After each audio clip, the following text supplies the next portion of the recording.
Buenas tardes, estamos ya en la jornada final y en la clausura del Observatorio 5G del Español Invertia. Para contar con la clausura de este evento contamos con Miguel Motarello Navajo, que es Policy Officer de la Unidad de Conectividad de la Comisión Europea. ¿Qué tal, Miguel? Bienvenido. Muchas gracias por estar con Hola, nosotros. Pues gracias a Miguel, te ha vosotros. tocado el honor de cerrar nuestro Observatorio 5G. Para explicarle un poco a nuestros espectadores que se conectan ahora, hemos estado durante 2 jornadas hablando de todas las aristas del 5G, hemos hablado de conectividad, hemos hablado de casos de uso, hemos hablado de redes, hemos hablado de seguridad y también hemos cerrado ahora anteriormente con salud y sostenibilidad. Entonces, Miguel, te toca el honor, bienvenido, de contarnos cuál es la visión de la Comisión Europea respecto del despliegue y el desarrollo del 5G y qué es lo que se viene y cuál es vuestra postura sobre el tema. Pues nada, Miguel, el micrófono es tuyo y tienes el paso para estar con nuestros espectadores del Español y de Invertia. Perfecto, muchas gracias por invitarnos. Lo primero, disculpar a Peter Stuckman, mi jefe, el jefe de la unidad Future Connectivity Systems, que iba a estar aquí, pero finalmente no ha podido y me ha pedido que le reemplazase. Pedís a alguien que sabe un poco más que yo, o mucho más, pero bueno, a cambio tenéis a alguien que habla un poquito mejor castellano que Peter, que es alemán. He estado conectándome de forma continua, pero cuando he podido durante estos 2 días y la verdad es que ha estado muy interesante las ponencias que he podido ver y los debates. Y como tú has comentado, bueno, lo que podemos aportar con esta participación es dar un poquito la visión europea para un poquito complementar estas jornadas. Esta visión europea voy a hablar un poquito en base a 2 puntos. Por un lado, acciones, iniciativas, líneas de financiación en torno al 5G lanzadas desde la Comisión Europea y también en línea con esto la reacción a la situación de pandemia y cómo se engarza con 5G y las redes de comunicaciones. Y un segundo punto, enmarcar, encuadrar qué reformas se han propuesto para llevar a cabo la implementación de 5G, etcétera, etcétera. En cuanto a la primera parte, pues de líneas de acción, hemos visto que bueno, en un año han cambiado mucho las cosas. Hace un año había más dudas sobre el beneficio 5G y de la situación de pandemia. Básicamente todo el mundo está convencido que la disponibilidad de infraestructura de comunicaciones de alta capacidad y de muy buena calidad es vital. Como consecuencia de ello, el despliegue de servidores de banda ancha de alta velocidad en todas las regiones y hogares, en particular 5G, fibra óptica, se ha identificado como uno de los 7 flagships o áreas emblemáticas del RRC, del mecanismo de recuperación y resiliencia. Perdonad porque es que alguna de esta terminología, como la usamos siempre en inglés, la traducción, me estoy refiriendo al Recovery and Resilience Fund que ha sacado la Comisión como respuesta a la situación de pandemia, de unos 700 billones de euros, de los cuales un 20%, alrededor de 150 billones con B, van dedicados al área digital. Dentro de ello, uno de los 7 áreas identificadas es 5G y redes de fibra.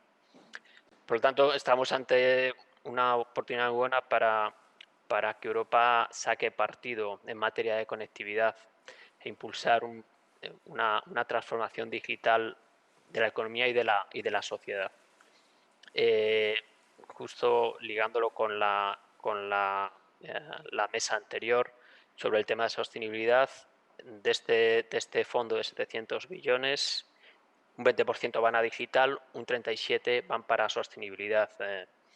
La revolución gemela, como lo han llamado, digital y sostenible, son 2 palabras que son claves para todos los proyectos y todas las líneas de acción que se están promoviendo desde Europa y de la Comisión.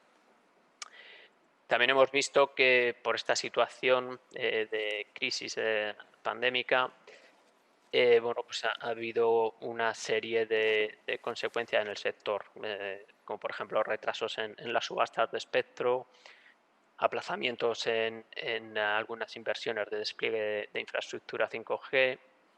Ha habido una reducción en ciertas áreas, ciertos países miembros de la capacidad económica y también de consumo. Y este esfuerzo extra conjunto, tanto de la Comisión, países miembros y, por supuesto, del sector privado, busca solventar y recuperarse de la crisis. Pero, como decíamos, no volver a la situación pre-COVID, sino aprovechar esta salida para salir reforzados y mejor posicionados en un futuro inmediato con esta vertiente digital y green. Por tanto, 5G, comunicaciones, etcétera, están teniendo un papel clave durante la crisis con la movida, con el movimiento al mundo online remoto, y también la van a tener para la salida de la crisis con estos fondos y estas líneas de financiación. El RRC, el mecanismo de resiliencia y recuperación, tiene su justificación también centrándose en aquellas áreas donde la inversión privada no se centra tanto. Normalmente la inversión privada va primero a zonas donde hay un mayor rendimiento económico, mayor densidad poblacional, etcétera, y se corre el riesgo de retrasar el despliegue universal de 5G en zonas con condiciones económicas menos favorables, menor densidad poblacional, por ejemplo, zona rural. Y la crisis podría llegar a exacerbar aún más esta brecha de conectividad.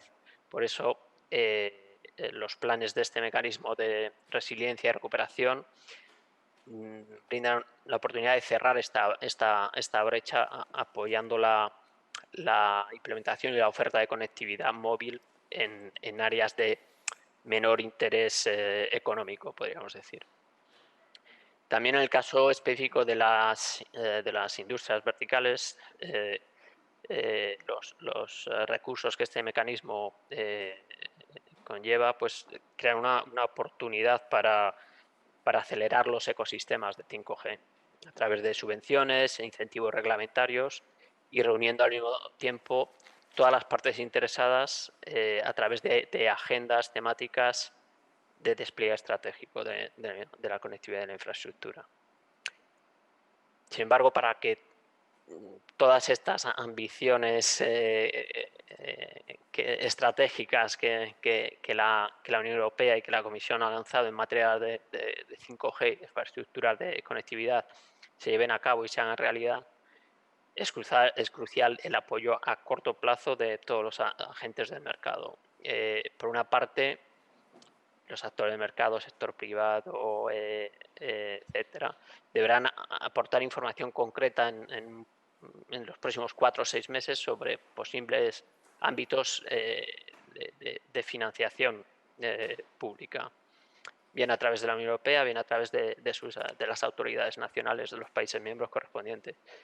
Y al mismo tiempo los Estados miembros deben incluir los proyectos de 5G en sus estrategias nacionales. Esto es clave. Por tanto, es el momento de hablar con los ministerios correspondientes para presentar las ideas, planes, etcétera, que se recojan, se incluyan en las estrategias nacionales para que así lleguen a la Comisión Europea y se puedan financiar y llevar a cabo. Aparte de este mecanismo de resiliencia y recuperación, están otras líneas de acción y de financiación ya más conocidas porque ya tienen una trayectoria que se añaden al presupuesto dedicado al 5G desde distintos enfoques para el siguiente marco presupuestario del 2021 hasta el 2028. Por mencionar, pues el programa CEF, el Connecting Europe Facilities, que va a dedicar 1 billón con B de euros para la implantación de los llamados pasillos o corredores de transporte 5G. Es decir, básicamente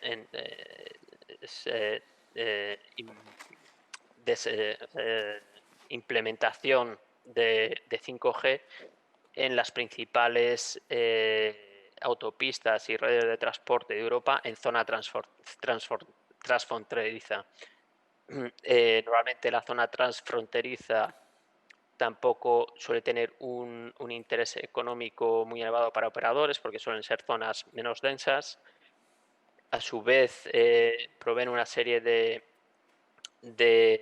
challenge técnicos como es el roaming entre operadores y entre Estados miembros. Entonces es un buen caso de uso, es un buen escenario de pruebas en real y uniendo 5G con coche automatizado y con un claro beneficio social en cuanto a incremento de la seguridad vial, reducción de accidentes, menor impacto ambiental de tráfico, etcétera. Como digo, un billón de euros en los corredores y pasillos de transporte 5G. También por mencionar otro, el Digital Europe Program, donde va a haber una línea importante en temas de ciberseguridad de 5G, muy en la línea de ayudar y acompañar las medidas, los requisitos definidos en la 5G Security Toolbox, pues como por ejemplo diversificación en la cadena de suministro, centros de respuesta rápida a ataques de ciberseguridad en 5G, etcétera, etcétera. Y por mencionar otro, el programa Horizon Europe, el sucesor de Horizonte 2020, el cual va a estar enmarcada la nueva Smart Networks and System Joint Undertaking, traduciéndolo algo así como un partenariado conjunto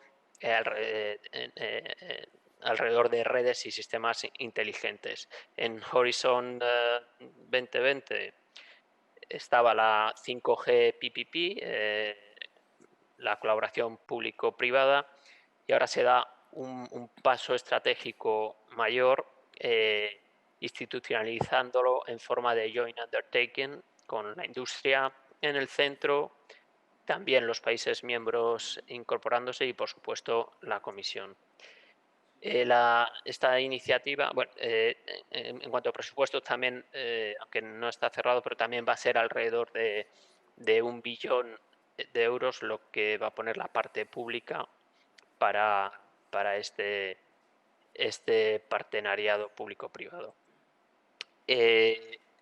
Esta iniciativa, este Joint Undertaking,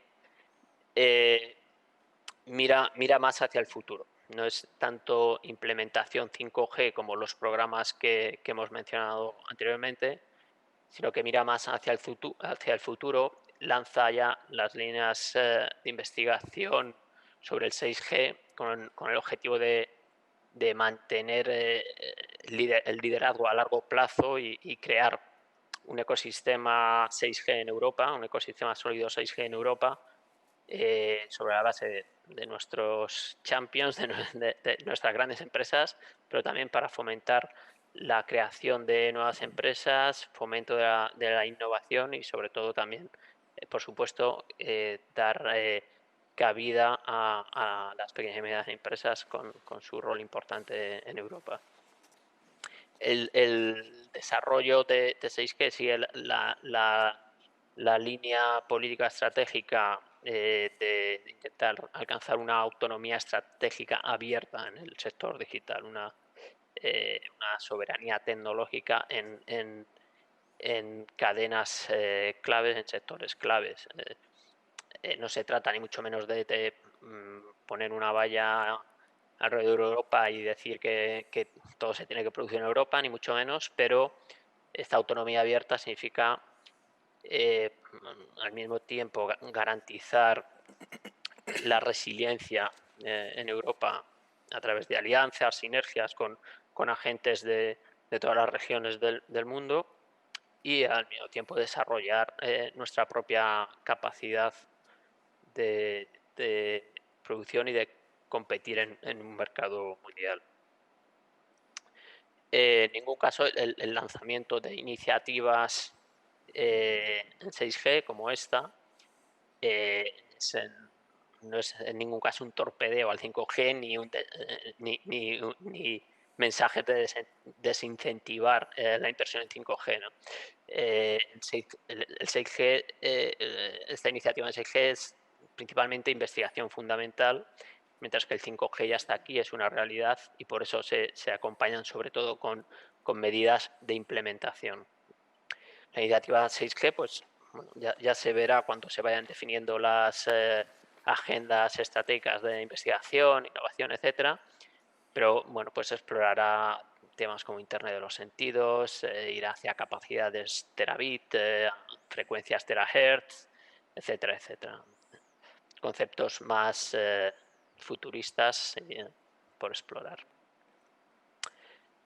Y de aquí, de un poquito estas líneas y diferentes acciones que se están haciendo, hay más, por ejemplo, el Invest EU Program, más cercano al mercado, proyectos más cercanos al mercado, o por ejemplo el CEF, el Connecting Europe Facilities, en la parte comunidades 5G, donde son casos específicos para el despliegue de 5G, por ejemplo, universidades, hospitales, etcétera. Hay más, pero bueno, tres principales que hemos comentado: CEF, TEP y Horizon Europe. Y todas estas líneas, bueno, y el mecanismo de resilience y recovery. Todas estas líneas de financiación se enmarcan en un cuadro de reformas propuesto, y aquí voy un poco a la segunda parte de mi participación. Y este cuadro de reformas principalmente se apoya en tres puntos: el CODE, el Código Europeo de Comunicaciones Electrónicas, que entra en vigor este año, ya traspuesta la directiva; la segunda pata, ciberseguridad; y la tercera pata, los campos electromagnéticos y la preocupación social sobre los campos electromagnéticos, que engarza con vuestra última mesa también. En cuanto a la primera pata, el Código Europeo de Comunicaciones Electrónicas, y también las recomendaciones y las medidas propuestas en el toolbox o en la caja de herramientas de la Unión para reducir el coste de implantación de 5G, lo que hay que hacer es aprovechar al máximo las posibilidades que la directiva y la recomendación ofrecen y sugieren, en línea con objetivo de modernizar la regulación, reducir el coste del despliegue, y más en el caso de 5G, donde la densificación es mucho mayor que en generaciones anteriores; facilitar la inversión con nuevos modelos de cooperación; y favorecer el acceso al espectro radioeléctrico. La segunda pata es la aplicación de los requisitos de ciberseguridad. Como sabéis, se sacó el 5G Security Toolbox, la caja de herramientas en seguridad 5G, definiendo una serie de requisitos estratégicos, técnicos y medidas de acompañamiento. Se está trabajando con los países miembros, coordinando y armonizando la implementación de estas medidas. Ahora en julio se hizo un poquito una puesta a punto, una puesta en común de cómo estaba yendo la situación en la implementación del toolbox de ciberseguridad 5G. Y bueno, algunas medidas están avanzando más rápidamente y progresando mejor en su implementación. Por ejemplo, el reforzar el rol de las autoridades nacionales en temas de ciberseguridad, o mecanismos de evaluación de suministradores de alto riesgo en redes 5G, y hay otras que el progreso está yendo más lento, hay más dificultades, como por ejemplo la diversificación de suministradores, por ejemplo, por razones de problemas de interoperabilidad o porque el tamaño del país quizá no hace que esta diversificación de suministradores en las redes sea justificable. Por último, en este marco, la última pata sería, como comentabais en la mesa anterior, las preocupaciones de la ciudadanía en relación con los campos electromagnéticos. Hay que abordarlo, como ya se ha comentado, facilitando más información, transparencia a los ciudadanos para que tengan la confianza que se están respetando estrictamente los límites recomendados. No hay que ridiculizar estas preocupaciones por la deriva de un sector reducido asociando 5G y COVID. Eso, desde luego, no tiene ningún sentido, pero es una preocupación y una inquietud válida a la que hay que dar una respuesta con mayor y mejor información. Por ejemplo, como decía, los ciudadanos deben saber que hay un factor de seguridad 50 en cuanto a la potencia a la que se ve sometida un ciudadano, un ser humano. También puede ayudar medidas que están tomando otros países miembros, como por ejemplo la posibilidad de medir el nivel de radiación de potencia en los hogares. En definitiva, se necesita mayor transparencia, más información y hacer frente a la desinformación, sobre redes 5G unida al COVID. Bueno, por finalizar, quizá comentar brevemente la revisión del plan de acción de 5G del periodo 2016-2020, donde, bueno, como sabéis, se definían una serie de hitos y una serie de recomendaciones. De igual forma que hay el Observatorio Español, hay un observatorio que lanzamos ahí en nuestra unidad para hacer un seguimiento de 5G y ver un poco cómo está yendo con respecto a los objetivos marcados. Vamos bien en algunos de los objetivos a nivel europeo, como por ejemplo ciudades 5G, los corredores o pasillos 5G en transporte, número de trials y pilotos, y vamos peor en algún otro punto, como por ejemplo la asignación de espectro. Estamos por más o menos 30%, un poco por debajo del 30% espectro asignado en las 3 bandas identificadas para 5G a nivel europeo. Y también vamos retrasados en el despliegue de small cells, celdas pequeñas, no sé muy bien la traducción en español, perdonad. Se dice exactamente igual. Perdón. Es de las pocas cosas que no traducimos.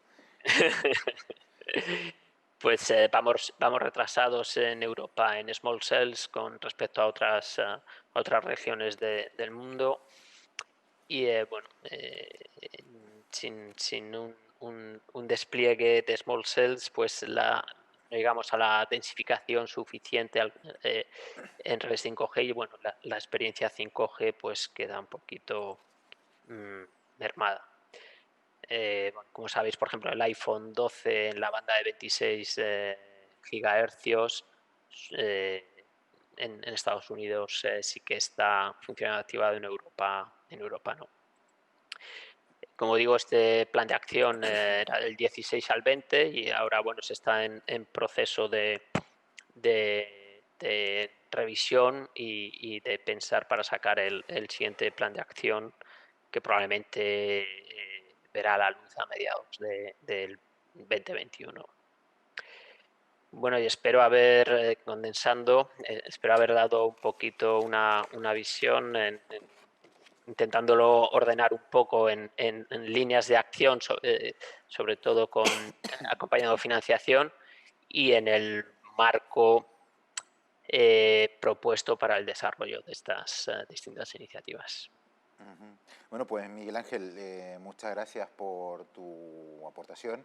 Creo que cerramos con un broche de oro estas dos jornadas de 5G, porque nos has transmitido la visión de la Unión Europea, el tema de los fondos y sobre todo el tema de la hoja de ruta, que has condensado muy bien en solo 20 minutos, la hoja de ruta de Europa respecto al 5G, que no está exenta de desafíos, pero que sin embargo comportan unos retos muy importantes, tanto para el aprovechamiento de estos fondos que recibiremos como de las líneas maestras que nos marcáis para poder tener un desarrollo armónico y sobre todo recuperar terreno, concordarás conmigo que tenemos que recuperar terreno respecto a la digitalización del mundo, en lo que tú has comentado también, Estados Unidos nos lleva ventaja y Asia nos lleva ventaja, entonces quizás esto es el momento idóneo, aprovechando la pandemia y como tú también has comentado, este punto de inflexión para no volver a lo que teníamos antes de la pandemia, sino que aprovechar esto con el eje de la digitalización para la reconstrucción europea. Eh, Muchas gracias, Miguel. Te agradecemos Gracias. tu tiempo. Sabemos que en Bruselas tenéis muchísimas cosas que hacer, o sea que estos 20 minutos que nos has dedicado han sido muy importantes. Y como decía anteriormente, pues agradecerte tu participación y la visión europea de la Comisión para aportar un poco de luz en este 5G. Pues Muy muchas bien. gracias, Miguel, y saludos por ahí, por Bruselas. Muchas gracias a vosotros. Gracias por invitarnos. Gracias, Miguel. Bueno, pues ahora hemos tenido dos jornadas muy intensas. Hemos empezado con el secretario bueno, ha Miguel, empezado nuestro director Pedro J. Ramírez con una suerte de provocación hacia todo el sector, hablando sobre las subastas de 5G. Luego nos ha contestado el secretario de Estado en este mismo estrado, Roberto Sánchez, que nos ha aclarado algo que no se había dicho hasta el momento, que esta subasta y esta previsión de ingreso de 2.100 millones de euros es simplemente una estimación del Ministerio de Hacienda y que la subasta realmente va a estar por debajo de esa cifra y va a ser en precios razonables, lo cual de cierta manera ha aportado algo de tranquilidad al sector. Posteriormente, las empresas principales que han estado con nosotros, tanto Telefónica como Ericsson, han pedido precisamente que este afán recaudatorio no sea tal y que de cierta manera esta subasta no se convierta en un freno para el desarrollo y para la inversión en 5G. Posteriormente hemos intentado tocar un poco todas las áreas que están candentes en la 5G. Hemos hablado de ciberseguridad, hemos hablado de infraestructura de redes, hemos hablado de casos de uso, hemos hablado de ciudades conectadas, hemos hablado de administraciones públicas con 5G, hemos hablado también de la responsabilidad de la sostenibilidad y de la salud del 5G. En la última mesa hemos comprobado y podemos decir con toda la seguridad de que el 5G no da cáncer y que en definitiva esta jornada nos ha servido para dar una revisión completa de lo que se viene en la 5G. Son muchas las posibilidades que se vienen, todos los ponentes han coincidido en que las posibilidades de crecimiento son inconmensurables, de hecho todavía ni siquiera sabemos cuál es el potencial gigante que tiene el crecimiento del 5G, pero sí que sabemos que España está en la buena dirección, Europa está apoyando mucho con fondos, como acaba de comentarnos el representante de la Comisión Europea, es decir, están dadas todas las condiciones para un despliegue correcto, un despliegue potencial y sobre todo que podamos llegar a esos famosos casos de uso, esos formatos que nos permitan aprovechar el 5G en todo su potencial. España está en la buena dirección, tenemos la infraestructura correcta y como hemos coincidido en todas las mesas que hemos tenido durante estos 2 días, podemos lograr algo importante y podemos aprovechar este saldo tecnológico para situar a España a la cabeza del desarrollo tecnológico del nuevo 5G. Muchas gracias a todos por seguirnos estos 2 días. Saludos a nuestros patrocinadores. Los nombraré uno por uno para que dejar bien claro quiénes eran. Pues nuestros colaboradores, Telefónica, Accenture, Ericsson, HM Hospitales, La Liga, Lintia, CICE y ZTE. Muchas gracias a todos y sobre todo muchas gracias a vosotros que nos habéis seguido pacientemente estos 2 días y os dejamos convocados tanto a todos los ponentes que estuvieron uno a uno, que es muy largo intentar agradecerles a todos, pero ellos saben que estuvieron aquí y invitaros para el próximo Observatorio 5G del año 2021, en que seguro que el 5G ya estará mucho más asentado. Gracias a todos y buenas tardes.